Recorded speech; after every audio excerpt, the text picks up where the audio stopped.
As an international student in China, have you paid attention to or participated in China's environmental practices?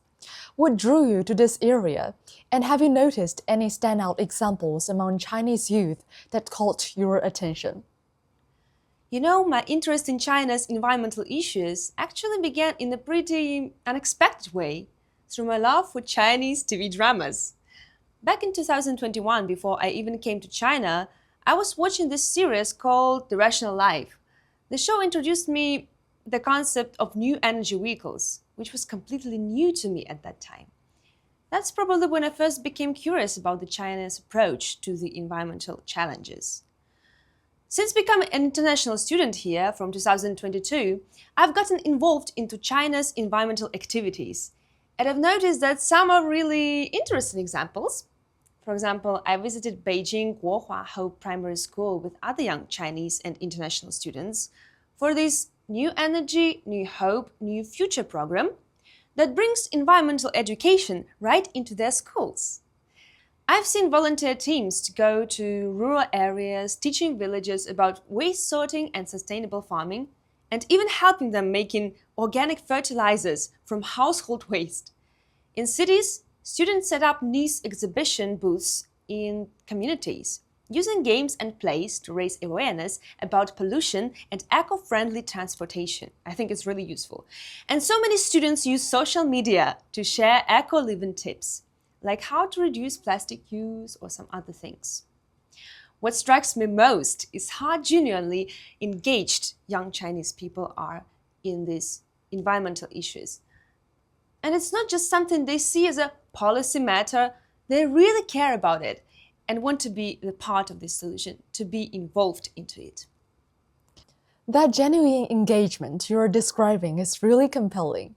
The video we just watched showed three generations combating desertification in China, which stands in stark contrast to many short-term environmental projects worldwide. You mentioned being struck by this approach. What do you think this long-term commitment represents about China's environmental philosophy? Well, watching that video immediately brought to my mind the famous Chinese story of Yugong Yishan, Mr. Fu who moved the mountains. I think the translation is like that. What really struck me about China's approach is that it's fundamentally different from the quick fix mentality we often see elsewhere. Instead of chasing immediate results, China treats environmental restoration as a generational commitment, also like a sacred contact between humanity and nature that gets passed down from parents to children. This philosophy is beautifully captured in that Chinese saying, 功在当代, 利在千秋, achieving merit from the present while benefiting 1,000 generations. During my visit to that Beijing school I mentioned earlier, I saw how this mindset is actually being instilled into youngsters. They are not just learning about environmental protection as some abstract concept. They are understanding their role in this continuing story.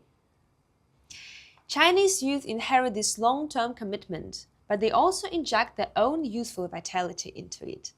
They use short videos and social media to spread eco ideas, turning this intergenerational contract into trendy, accessible actions. They're combining traditional eco wisdom with tech-driven solutions, like using apps to promote waste sorting, really blending heritage with innovation. I think it's really interesting. What moves me most is how this becomes a family legacy. Programs like the 3 North Shell Belt Forest Program have been running for decades, with entire families dedicating their lives to this cause. Just like the Guo family we saw in the video. Children grow up seeing their parents plant trees, and they continue this work. It transformed environmental protection from a policy directive into something deeply personal, a living narrative that connects past, present, and future. That connection between past, present, and future really comes through in how China approaches innovation. The integration of traditional knowledge and modern technology seems to be a vital part of China's green measures. You've witnessed this firsthand. How do you view China's innovation in this regard? Oh, this is something I find absolutely fascinating.